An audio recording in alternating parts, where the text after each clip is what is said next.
Welcome back to New World Next Week. I'm James Corbett of CorbettReport.com. And I'm James Evan Pilato of MediaMonarchy.com. A TV show exposes a corrupt justice system. But first, I'd like to welcome you back to the New World Next Week for 2016. James, this is our 7th calendar year of doing this show, and it is my pleasure and privilege to keep doing this show with you week in, week out. What we talked about last when we wrapped up 2015, I basically said it seems like a divide and conquer thing. So we'll put together a little bit of a hat trick showing the divide and conquer that's literally playing out all over the world, and we'll take it initially from Zero Hedge as Swiss Army chief warns of social unrest and calls upon citizens to arm themselves. Swiss Army Chief Andre Blattmann warned in a Swiss newspaper article on Sunday the risks of social unrest in Europe are soaring. Recalling the experience of 1939-1945, Blattmann fears the increasing aggression in public discourse is an explosively hazardous situation and advises the Swiss people to arm themselves and warns that the basis for Swiss prosperity is being called into question. So the German news outlet that did this translation reports that the chief was speaking on record for the first time since the November Paris terror attacks. Blattmann told the paper that despite a rise in security incidents over the past 2 years, Switzerland's means of defense were being reduced. The situation is growing increasingly risky, Blattmann begins. The threat of terror is rising. Hybrid wars are being fought around the globe. The economic outlook is gloomy, and the resulting migration flows of displaced persons and refugees have assumed unforeseen dimensions. Blattmann continued by saying social unrest cannot be ruled out. Now, this translation gets a little dicey, and I realized I was having trouble with it because it's something in the translation that's lost. So we'll put this to the audience and to all the people out there who pretty much help make this show what it is. Figure out exactly what Blattmann's talking about when he says the mixture is increasingly unappetizing, and he sees the basis of Swiss prosperity being called into question. Warning that the basis for Swiss prosperity being called into question. So that gets into areas I'm not really sure, James, but I think basically he's saying this situation looks like the situation preceding the last 2 wars and advises people to arm themselves. It's interesting, James, Swiss armed forces have basically another kind of garbled translation. They've been running drills based on social unrest in Europe being the kickoff. Swiss politicians, however, responded with disbelief to the army chief and hold his warnings are exaggerated. So, James, we've got a few other related stories here that show the situation in Europe at large, and the whole entire area is getting much, much worse, as we've talked about. I can blast through the other headlines, or you can take that Swiss story right now if you want. Well, I'll take that, and then we'll follow up with the other headlines, which really just flesh out the social dissolution that, again, we did talk about as being one of the key trends for 2016, and we're already seeing right now it's being picked up on by a lot of people, including this Swiss army chief. So there you go. I think that it's important, once again, to highlight something that we've talked about many times in the past, but is going to become more important, is that back in the 1930s, the Great Depression, at least there was social coherence at that time, and there were people who would stick together, and there were families, and there was an agrarian economy to some extent. Imagine that type of economic calamity happening in this era with people already on edge, already at each other's throats. Yes, I think social dissolution and civil war of some sort is really on the cards in a lot of different places, the Europe and the US and other places besides. So this is one of the main trends that I'm very that I find very foreboding for the new year. I wish there was some ray of hope here. I wish there was something positive to say, but I don't think there is. Probably it is a good idea for people to at least be prepared for what is coming and take that preparation in whatever way you wish, whether that means arming yourself to the teeth or whether that means what we've been talking about for years and years here, getting ready, getting off the grid and to the extent possible, forming communities with people around you, of people that you can trust and rely on in emergencies, because once again, that's what's going to see us through this, not crying out for mommy or daddy government to keep us safe from this. That's the scary part you pointed out, James, is that the difference now is you've got just generations of people who aren't going to be able to order food on an iPhone if everything falls apart. And just, yeah, we used to live with our families and we used to have victory gardens and things, but all those things are gone now, unfortunately. James, the headlines that I was referring to, kind of painting out the world picture in this first segment: Sweden and Denmark adding border checks to stem the flow of migrants, as a scandal getting larger and larger in Germany. Meanwhile, Germany shocked by Cologne New Year gang assaults on women, and now even the mayor of Cologne has gotten in trouble, gaffe, for remarks of saying, oh, well, I guess you should probably be careful if you're going out because you might get raped. That's the situation that, again, has the divide and conquer being ratcheted up, James. So if that's the sort of world view, I can then turn here to America for our second story this week on episode 254 of New World Next Week, with two articles from activistpost.com that I think do a good job of looking at the situation here in Oregon.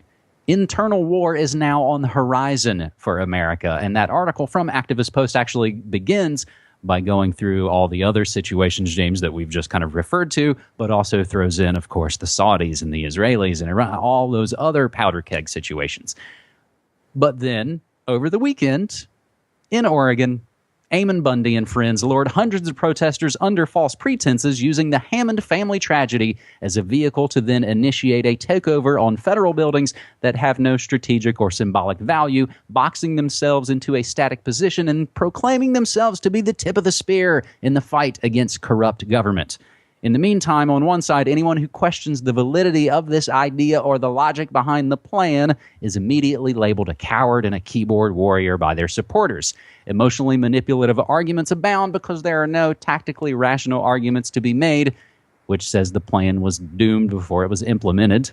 Some desperately even calling and clamoring for a fight, and they don't care if the circumstances are intelligently executed or idiotically executed. They only care that it kicks off. James, this situation in Oregon basically has turned into a meme, a 24/7 news story, a psyop, a distraction, everything that sort of is, I guess, tailor-made for a kind of divide and conquer 2016 story. So the fascinating thing for me, James, is that you sort of have now a large segment of the population pointing out, hey, if these were different kind of guys, they would have all been wasted by now. And then almost in a lot of ways sort of begging for that to happen. So this gets into all the sort of co-opted movements and psyops. But the other article from Activist Post, James, special ops called to Oregon as fake militiamen exposed as provocateurs by real militia. And I won't get into all of that, but inside sources basically saying, hey, it might look like they'll roll on these guys and actually go in and give them the sort of bloody standoff they want to really kind of engender. I think the best way to break it down is when you talk about feds, militias, and Native Americans. So I'll mention one last article from the Anti-Media about a deeper look at the Oregon standoff. James, I don't know what this looks like from the other side of the world to you. It looks exactly what you're saying there as divide and conquer psyop nonsense. And it, as you say, the media is rolling 24/7 with this because it is exactly the kind of juicy, scintillating story that they're looking for to generate rage clicks. I mean, that's one way of looking at this. This is the way that the internet economy is based, just to get people rage clicking on things in order to generate ad revenue for these big multimedia conglomerates. So it's tailor-made for them in that respect. Yeah, it makes absolutely no tactical sense whatsoever as some sort of great stand of the militia. In fact, it's not even something that the supposed victims of here are even asking for. This is just someone else coming in and trying to commandeer it. So there's all sorts of psyop stuff going on here. But I think one of the best responses I've seen to what's happening and what's developing right now in the U.S. Comes from Rutherford.org. John Whitehead wrote a very good article I'll put in the show notes. I hope people will read. It's called Playing the Government's Game. When it comes to violence, we all lose. And it starts with that, I hope, well-known quotation from John Lennon. When it gets down to having to use violence, then you're playing the system's game. The establishment irritate you, pull your beard and flick your face to make you fight. Because once they've got you violent, then they know how to handle you. And I think that's pretty much the logic of what we're being led into. They want us to start the fight, to start some sort of thing like this, exactly so that they can then, roll in with people cheering them on with this, go get those guys. And yes, it'll further drive a wedge between the sort of militia public and the rest of the public and what have you, and it'll just create more of that tension. And that's exactly what they want. They don't know how to handle peaceful people peacefully detaching themselves from this system. They do know how to handle people marching in and proclaiming land for themselves and trying to start a fight with the federal government. It's strategically, tactically, it's ridiculous. And it's destined to become just more fodder for the 24/7 news media grinder. James, I think it should be noted, as I've been in Oregon for the last decade plus, Burns, where this is all going down, is over 6 hours away from Portland. So it's quite literally a world away from sort of the city of Portland, that in a lot of ways is kind of an interesting microcosm of America at large. You've sort of got the small so-called liberal centers and then the rest of everyone else. So in that kind of respect, I think it gives a little bit of perspective, I should note. James, I think this hat trick of divide and conquer stories for this first episode of New World Next Week for 2016 wraps up in some ways with a good news story, but you'll have to kind of follow me along my line of thinking, if you will. Now, when I was thinking about this story, James, I knew this might be one of those things where, again, you being on the other side of the world would kind of say, I have no idea what you're talking about. So I'm here to help. How making a murderer turned us all into conspiracy theorists. This is an article on Vanity Fair when the podcast Serial hooked everyone by the ears in 2014. It was because it offered just enough ingredients each week for us to concoct our own strange brew of theories. Now that the second season of Serials provided a less cliffhanging, more grounded experience, Netflix's 10 years in the making documentary Making a Murderer has stepped in to fill the gap. And while Serial has us all throwing out wild accusations every week, it never required that we personally go into Steel Beam's fake moon landing mode. Making a Murderer does. And it's a triumph of its storytelling structure. Even with its twisting diversions and the room it leaves for plenty of theories, Making a Murder really puts you only on one of two sides. Either Stephen Avery is guilty of murder, or the Manitowoc County Sheriff's Office conspired to frame him. Either he shot an acquaintance and burned the body behind his garage, or the blood and bones and bullets were all planted. He's either the bad guy, or dark, petty forces truly are out to get a man. So, James, this article then kind of continues and basically says it's Avery's attorney in the series who you kind of follow along with these crazy things where you basically say, man, he may as well say he believes in Bigfoot. That's how preposterous this conspiracy seems. This is a really popular show right now, James. It kind of appeared near the holidays on Netflix with all of its episodes all at once, so people have been binge watching it. And it's a very water cooler discussion. Everybody's, have you been watching it? What do you think? Oh, do you think they're lying? Do you think they've railroaded the guy? So a supplemental article, I think, goes along with this, James, from The Independent, how they talk about Making a Murder and Serial and the rise of blood-boiling true crime stories. So I think what they mean there by blood-boiling is rage clicks, just what you're really talking about there, James. We're into these sort of emotionally manipulated, they're well-done pieces of work. And we become emotionally invested in them. So now you basically have a TV show helping people to see that, oh man, I think the justice system might be corrupt. So poet and musician Saul Williams tweeted, so it takes Making a Murderer for you to concur that U.S. criminal justice system and police are corrupt. So from that side, James, you basically now have a show going, oh my God. This TV show showed me that white people get screwed sometimes by the justice system. So that's why there are now petitions and this guy might get out of jail. That's why the prosecutor's getting death threats. We're now in the running man, James, but it's idiocracy, I think, watching it and kind of calling for vengeance with the push of a button. So I think that's the strange situation. So that's what we would call a not unmitigated news story. But I think this exposes and shows a lot of what's going on, James. Yeah. Okay. I see where you're coming from. You're right. I've never even heard of this show. I know nothing about it. But just reading this article and what's happening here, yes, it certainly does at least bring to the forefront something that we've said for a long time, is that, even police detectives are by nature conspiracy theorists. They have to theorize about what sort of conspiracy was behind this or that crime. So now getting the public involved in that process, well, I mean, it's interesting from that perspective, I guess. Again, I can't speak to the show itself. But yeah, you're right. I mean, it does... it's interesting that it takes something like this. It's interesting that it plays into that rage click phenomenon. It's worrying that we do now have an economy that is more and more predicated on driving that wedge between citizens and profiting from that. I mean, that's a worrying paradigm in and of itself. But is there anything really good that we can take away from this?